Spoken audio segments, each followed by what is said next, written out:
Interviews with business owners and veteran executives who share their wisdom and expertise to help you de-stress, free up time, and make more money.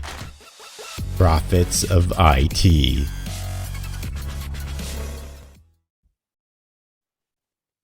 Welcome back to the Profits of IT. I am Jim Punzenberger, your host, and the creator of the Managed Prospecting System.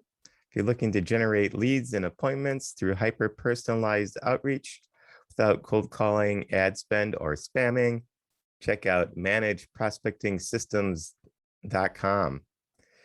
I'm excited today to have David Bennahum. He is the CEO of Ready Games.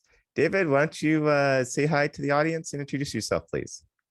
Hi, Jim. Thanks for inviting me on the show today. I'm David Bennahum. As Jim said, the CEO and founder of Ready Games. We are a hyper-casual gaming company with a creation platform. We have over 2 million people creating games using our tools, and mostly on mobile. And we've lately been expanding into crypto-based gaming and sort of the next frontier of digital ownership around virtual goods and games. So it's a super exciting time to be in this industry. All paths seem to be leading to kind of the things that we're doing these days.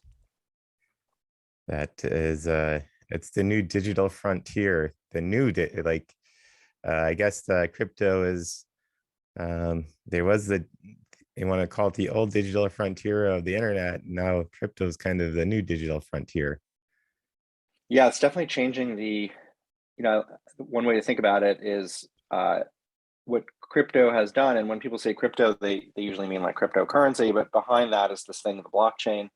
It's the blockchain that really is relevant in this discussion more than the currencies, to make it possible for someone to send someone something of value without knowing who they are, essentially what's called a trustless transaction.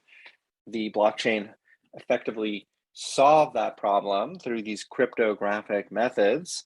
That's what allows things like Bitcoin and Ethereum to work. Having said that, that same technology can be extended to just allow for so-called trustless transactions in all arenas of digital consumption and life. So things like non-fungible tokens, where you're essentially attaching a property right to an asset, is dependent on the blockchain, not on cryptocurrency per se, but on the blockchain. And so it's things like that that are starting to affect gaming, especially. When I say gaming, I mean video games, not necessarily gambling, but the gaming video game industry is being rapidly affected by the onset, shall we say, the normalization of things like NFTs, because what it does is it allows the person buying a digital good, whether it's a skin for a character or another cosmetic item that relates to a game, it allows them to treat it almost as value investing, where in theory they can retrade or sell that item to another player.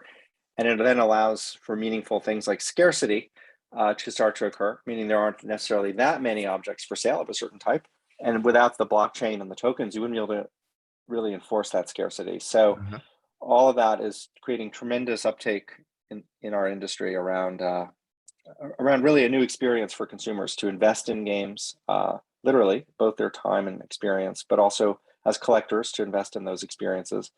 And it's just a really great adjacency. I think that a lot of the uptake around what we can loosely call crypto is going to happen in gaming, because it's often where innovation occurs, is in these playful, toy-like experiences in digital media. It's usually where the innovation starts, and then from there, the next thing you know, fintech people want to use innovation that came out of video games. So that's sort of the early adopter cycle. Often happens in these games, and then from there it spreads out. So if I'm an executive in the IT industry, what should I know about the blockchain, the crypto, the NFTs? Anything in particular that you think I should know about? If I'm I mean, I think, well, first of all, I assume a lot of your audience is probably naturally, kind of looking at this stuff. Having said that, I think the important thing to know is, this is sort of obvious maybe to some of your listeners, but to segregate, I think, the conversation around crypto as a currency and then cryptographic methods as something powering digital rights, property rights. Those are really distinct things. And I think for a lot of people working in IT, the digital property rights stuff will start to really impact in a very constructive way a lot of what they do. So, folks who might work in a medical sector dealing with patient records and dealing with medical data, the ability to affiliate that data to a digital token, a cryptographic token, it just creates a layer of potential security where that potentially this document is not available for consumption by somebody without the right key or ability to read it, or this document can't be passed on to this computer system without the right recipient key. So there's a lot of interesting elements of sort of both digital security and also contract and property where you can effectively do a transaction, meaning transfer title to an object without actually entering into a DocuSign flow, signing a contract, because the non-fungible token itself is essentially the contract. In the NFT are the corpus of legal rights that this object has inherited, meaning the right to resell at what price, the right to transfer the title, essentially. So all of you who work in industries where a lot of what you're doing is managing documents that pertain to rights around ownership, this technology is going to reduce the friction around managing those rights, tracking those rights, and make it less frictionless, right? So that has big implications for just the scope and scale of computer systems, meaning make them a lot less complicated. Because right now you might be managing a lot of these rights inside of a secure network, and a lot of what you deal with is like the security, the protection, the management of just controlling that data flow. The cryptographic tokens essentially externalize all that. That's the promise of Web 3.0, is you kind of distribute all that out from these server or central cloud functions out. And once that happens, the complexity of running these systems drops, right? You suddenly don't need to manage the same level of stuff. So these have big implications for some sort of efficiency as well in a lot of what we think of as white collar work involving this type of information transfer. Got it. So what else is important about this topic? Well, I think the other thing that's important is the speculation around it. So then there's the flip side, which is the cryptocurrency side. And there, I think it is important to note that there is an amazing amount of speculation going on. And it's up to, nobody really knows. It's sort of like a black box. Is it, $500 billion? Is it $1 trillion? Is it $2 trillion? Is it like more than that of essentially crypto assets now that are held by people? It's a little scary because we've seen this before where asset bubbles can come down and then they bring down a whole lot of other stuff adjacent to them that have nothing to do with them. So tulip mania in Holland in the 17th century, where people spent the equivalent of like 10 lifetimes of earnings on one flower. Like we look back on that, we're like, that sounds bonkers. So I think there is, I'm not just unabashedly enthusiastic about this stuff. I think the crypto side, when it comes to currency speculation, is risky. It's like pretty crazy what's happened. And there could be some problems. Yeah. If you think about the idea of actual currency, it's not like you look at like the US dollar. The idea is that it's going to be stable and you can use it for transactions, and that that, well, generally a year from now that this dollar is going to have a similar value as it does now, not that 5 days from now it goes up 30% or down 30%, like the cryptocurrencies do. Yeah, the crypto is not like the dollar in that you can't actually buy stuff really with crypto. It's more like gold. It's like really hard to go into the grocery store with like literally a bar of gold and be like, I'm going to take my nail file and scrape off like a few flakes into this little dish, which I think is roughly the price of this Kit Kat bar. Like that's not going to work really well. It's a really expensive, cumbersome, and wacky way to buy a chocolate bar. And that's the situation right now, a lot of these currencies. And like gold, it's sort of a perceived value. Like, why is gold valuable? Like people can debate this endlessly.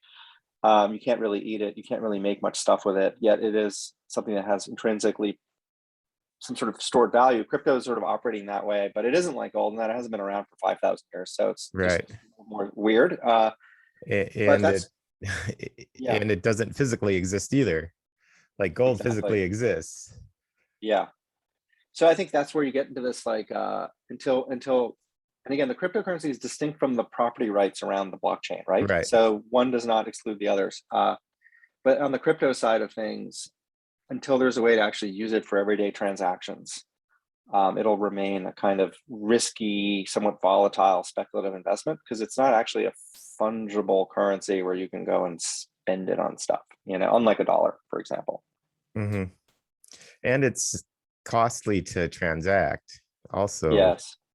That's one thing that most people don't realize about their crypto is, as a currency, is it takes a lot of computing power to actually make one transaction with the cryptocurrency itself, which people don't realize. Many people don't realize, and which means it takes a lot of electricity to power these computers to make these transactions, and electricity costs money and computers cost money.